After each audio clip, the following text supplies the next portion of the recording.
ایرانی پارلیمنٹ نے یورپی ممالک کی افواج کو دہشت گرد گروہ قرار دے دیا۔ یورپی یونین کی جانب سے ایرانی پاسداران انقلاب کو دہشت گرد تنظیم قرار دینے کے رد عمل میں یہ فیصلہ کیا گیا۔ اجلاس میں ارکان نے پاسداران انقلاب کی سبز وردیاں پہن کر یکجہتی کا اظہار کیا اور امریکہ مرد آباد، اسرائیل مرد آباد اور یورپ شرم کرو کے نعرے لگائے۔ اسپیکر محمد باقر کلیباف نے کہا کہ قانون کے آرٹیکل 7 کے تحت یورپی ممالک کی افواج کو دہشت گرد گروہ تصور کیا جائے گا اور قومی سلامتی کمیٹی یورپی ممالک کے فوجی عطائشوں کو ملک بدر کرنے پر غور کرے گی۔ یہ اجلاس اسلامی انقلاب کے بانی آیت اللہ خمینی کی جلا وطنی سے واپسی کی 47ویں سالگرہ کے موقع پر منعقد ہوا۔ آسٹریلیا نے اعلان کیا ہے کہ جون 2026 کے بعد افغان سفارت خانہ اپنی تمام سرگرمیاں بند کر دے گا۔ طالبان کے غیر جمہوری اور شدت پسندانہ اقدامات کے باعث یہ فیصلہ کیا گیا ہے اور طالبان کے تعینات کردہ کسی بھی سفارتکار یا اعزازی کونسلر کو قبول نہیں کیا جائے گا۔ آسٹریلوی حکومت نے واضح کیا کہ وہ طالبان کو افغان عوام کے جائز نمائندے کے طور پر تسلیم نہیں کرے گا۔ طالبان کے اقتدار میں دوبارہ آنے کے بعد دنیا بھر میں افغان سفارت خانوں کی بندش میں اضافہ ہوا ہے، جبکہ کئی ممالک نے افغان مہاجرین کا داخلہ بھی بند کر دیا ہے۔ ماہرین کے مطابق یہ اقدام طالبان کے خلاف عالمی عدم اعتماد کی علامت ہے اور افغانستان کو مزید عالمی تنہائی اور اقتصادی بحران کی جانب دھکیل رہا ہے۔ وزیر اعلیٰ خیبر پختونخوا سہیل آفریدی نے کہا ہے کہ انہیں کل وزیر اعظم شہباز شریف کی جانب سے دعوت ملی ہے جس میں وہ صوبے کے مسائل پیش کریں گے۔ خیبر امن جرگے سے خطاب میں انہوں نے بلوچستان میں دہشت گردی کے واقعات کی مذمت کی اور آئی ڈی پیز کے اربوں روپے ہڑپ کرنے کے الزامات عائد کیے۔ سہیل آفریدی نے کہا کہ 4 ارب مختص کرنے پر وفاق کرپشن کے الزامات لگا رہا ہے، حالانکہ متاثرین کے لیے 100 ارب روپے دینے کا وعدہ ہے۔ انہوں نے اعلان کیا کہ وہ تمام قبائلی اضلاع کا دورہ کر کے اسلام آباد میں دھرنے کے لیے رائے لیں گے۔ سہیل آفریدی نے گورنر راج لگانے کی سازشوں اور عدالتوں سے نااہل کرانے کے خدشات کا بھی ذکر کیا۔ ڈیرہ غازی خان میں پنجاب سے بلوچستان جانے والے تمام راستے بند کر دیے گئے ہیں۔ ڈپٹی کمشنرز کے مطابق فورٹ منرو اور تونسا موسا خیل روڈ بند ہیں، جس کے باعث مسافر فی الحال ڈی جی خان کے راستے بلوچستان نہیں جا سکتے۔ بلوچستان سے آنے والے سرحدی علاقوں بواٹا اور سخی سرور پر ٹریفک روک دی گئی ہے۔ کوئٹہ سے اندرون ملک اور چمن کے لیے ٹرین سروس دوسرے روز بھی معطل ہے، جبکہ پشاور کے لیے جعفر ایکسپریس اور چمن کے لیے مسافر ٹرینیں روانہ نہیں ہوئیں۔ پاکستان نے آسٹریلیا کو تیسرے اور آخری T20 میچ میں 111 رن سے شکست دے کر سیریز وائٹ واش کر دی۔ لاہور میں کھیلے گئے میچ میں آسٹریلیا 208 کے تعاقب میں صرف 96 رنز پر ڈھیر ہو گئی۔ پاکستان کی جانب سے محمد نواز نے 5، شاہین شاہ آفریدی نے 2، جبکہ ابرار احمد اور نسیم شاہ نے 1-1 وکٹ حاصل کی۔ پاکستان نے مقررہ 20 اوورز میں 5 وکٹوں کے نقصان پر 206 رنز سکور کیے۔ سائم ایوب 56 اور شاداب خان 46 رنز کے ساتھ نمایاں رہے۔ یہ پاکستان کی آسٹریلیا کے خلاف 2018 کے بعد پہلی وائٹ واش سیریز ہے۔ پاکستان ٹیکسٹائل کونسل نے وزیر اعظم شہباز شریف، نائب وزیر اعظم اسحاق ڈار اور وفاقی وزیر تجارت جام کمال خان کی برآمدات دوست پالیسیوں پر مکمل اعتماد کا اظہار کیا ہے۔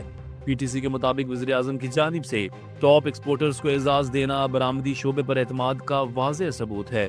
Chairman P T C Fawad Anwar نے کہا کہ مشکل معاشی حالات میں ایکسپورٹس کو مارکیٹ بیسڈ سپورٹ فراہم کرنا دانش مندانہ فیصلہ ہے۔ انہوں نے ایکسپورٹ میں ری فائنانس فیسلٹی میں کمی، صنعتی بجلی ٹیرف میں کراس سبسڈی کے خاتمے کو حکومت اور اسٹیٹ بینک کی بہترین پالیسی ہم آہنگی قرار دیا۔ پی ٹی سی کا کہنا ہے کہ وزیر تجارت جام کمال خان کی قیادت میں کیے گئے اقدامات سے پاکستان کی برآمدات اور زر مبادلہ میں اضافہ ہوگا۔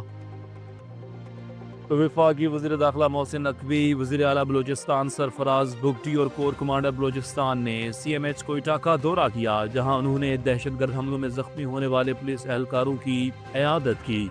رہنماؤں نے زخمی اہلکاروں کے بلند حوصلے اور جرأت کو سراہتے ہوئے ان کی بہادری کو خراج تحسین پیش کیا۔ محسن نقوی نے اہلکاروں سے گفتگو میں کہا کہ انہوں نے شیروں کی طرح دہشت گردوں کے حملوں کا مقابلہ کر کے انہیں ناکام بنایا۔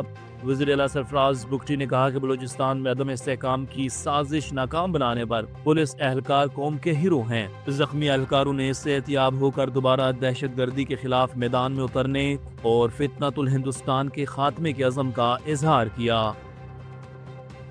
پاکستان کی T20 ورلڈ کپ میں شرکت کے حوالے سے آج اہم فیصلہ متوقع ہے، جس کا اعلان وزیر اعظم کی منظوری کے بعد کیا جائے گا۔ ذرائع کے مطابق پاکستان کرکٹ بورڈ میں حتمی فیصلے پر مشاورت جاری ہے، جبکہ ٹیم کٹ کی رونمائی کی تقریب اچانک منسوخ ہونے کے بعد کیا سرائیاں بڑھ گئی ہیں۔ پاکستان کو ورلڈ کپ کے گروپ اے میں بھارت، نیدرلینڈ، امریکہ اور نمیبیا کے ساتھ رکھا گیا ہے، اور قومی ٹیم کا پہلا میچ 7 فروری کو نیدرلینڈ کے خلاف شیڈول ہے۔ ذرائع کا کہنا ہے کہ chairman P C B Mohsin Naqvi کی آج وزیر اعظم شہباز شریف سے ملاقات متوقع ہے، جس کے بعد فیصلہ سامنے آئے گا۔ شرکت نہ ہونے کی صورت میں پی سی بی نے پلان بی کے تحت پاکستان شاہینز اور انڈر 18 ٹیموں کے ساتھ متبادل ٹورنامنٹ لاہور میں کرانے کی تیاری کر رکھی ہے۔ پاکستان کی مؤثر حکمت عملی اور معاشی اصلاحات نے عالمی سرمایہ کاروں کو توجہ کا مرکز بنا دیا ہے۔ مشیر وزیر خزانہ خرم شہزاد کے مطابق وزیر خزانہ محمد اورنگزیب کی قیادت میں اسٹینڈرڈ چارٹرڈ بینک کی معاونت سے ورچوئل انویسٹمنٹ روڈ شو منعقد کیا گیا، جس میں 225 عالمی سرمایہ کار شریک ہوئے، جن کے اثاثہ جات کی مجموعی مالیت $3 ٹریلین سے زائد ہے۔ شرکاء میں شمالی امریکہ، یورپ، مشرقی وسطیٰ اور دیگر خطوں کے بڑے سرمایہ کار شامل تھے۔ روڈ شو میں پاکستان کی میکرو اکنامکس، معیشت میں استحکام، اصلاحات اور سرمایہ کاری کے مواقع پیش کیے گئے۔ بین الاقوامی سرمایہ کاروں کی یہ وسیع شرکت پاکستان کی مضبوط اور مستحکم معیشت پر عالمی اعتماد کی عکاس ہے اور مستقبل میں سرمایہ کاری کے نئے مواقع کی ضمانت ہے۔ لاہور میں بسنت کے دوران شہریوں کے تحفظ اور مانیٹرنگ کے لیے اہم اقدام جاری ہیں۔ شہر کی 10 تحصیلوں میں 10 کوئک رسپانس ٹیمیں تشکیل دی گئی ہیں، جن کی قیادتیں سیز کر رہے ہیں، اور ہر ٹیم میں 13 محکموں کے ممبر شامل ہیں۔ اسسٹنٹ کمشنرز بلڈنگ اور چھتوں کی محفوظیت کے سرٹیفکیٹ جمع کرائیں گے، جبکہ axions buildings, L D A اور وائلڈ سٹی اتھارٹی بھی روف ٹاپ سروسز فراہم کریں گے۔ سی سی پی او لاہور نے کہا کہ ہلڑ بازی اور غیر قانونی پتنگ بازی ہرگز برداشت نہیں کی جائے گی اور قانون کے مطابق کارروائی ہوگی۔ ثقافتی سرگرمیوں کے دوران مذہبی، سماجی اور اخلاقی اقدار کا احترام لازمی ہوگا۔ عالمی بینک کے صدر اجے پال سنگھ بھانگا 4 روزہ دورے پر پاکستان پہنچ گئے ہیں۔ دورے کے دوران وہ خوشاب میں اپنے آبائی گھر اور گردوارے کا بھی دورہ کریں گے۔ عالمی بینک کے صدر پاکستان میں قیام کے دوران وزیر اعظم میاں شہباز شریف سمیت دیگر اہم شخصیات سے ملاقاتیں کریں گے۔ وہ 4 فروری تک پاکستان میں قیام کریں گے اور اقتصادی اور ترقی امور پر بات چیت ہوگی۔ دورہ پاکستان کے دوران عالمی بینک اور ملکی حکام کے درمیان تعلقات مضبوط ہونے کی توقع ہے۔ بلوچستان میں گزشتہ روز دہشت گردی کے 12 مختلف واقعات کے بعد کوئٹہ شہر میں سیکیورٹی ہائی الرٹ کر دی گئی ہے اور موبائل فون انٹرنیٹ سروس معطل کر دی گئی ہے۔ شہر کے پوش علاقوں کے راستے سیل کر دیے گئے، جبکہ پولیس اور سیکیورٹی اہلکار داخلی اور خارجی راستوں اور مختلف علاقوں میں گشت اور سرچ آپریشن کر رہے ہیں۔ درجنوں مشکوک افراد حراست میں لیے گئے اور انٹرنیٹ معطلی سے صارفین اور صحافی برادری کو مشکلات کا سامنا ہے۔ گزشتہ روز سیکیورٹی فورسز نے بلوچستان میں کارروائیوں میں 92 دہشت گرد ہلاک کیے، جبکہ 15 جوان اور 18 شہری شہید ہوئے۔ ڈنمارک کے دارالحکومت کوپن ہیگن میں ہزاروں افراد نے امریکی صدر ڈونلڈ ٹرمپ کے بیان کے خلاف خاموش احتجاج مارچ میں حصہ لیا۔ یہ مارچ ویٹرن ایسوسی ایشن کی جانب سے منعقد کیا گیا تاکہ افغانستان جنگ میں نیٹو کے غیر امریکی فوجیوں کے کردار کو کمتر قرار دینے والے ٹرمپ کے بیان کی مذمت کی جا سکے۔ احتجاج میں 8 سے 10 ہزار افراد شریک ہوئے اور تاریخی قلعے کا اسٹیلٹ سے امریکی سفارتخانے تک خاموشی کے ساتھ مارچ کیا گیا۔ مظاہرین میں سابق فوجی، عام شہری اور دیگر یورپی ممالک کے لوگ شامل تھے اور کوئی نعرے بازی نہیں کی گئی۔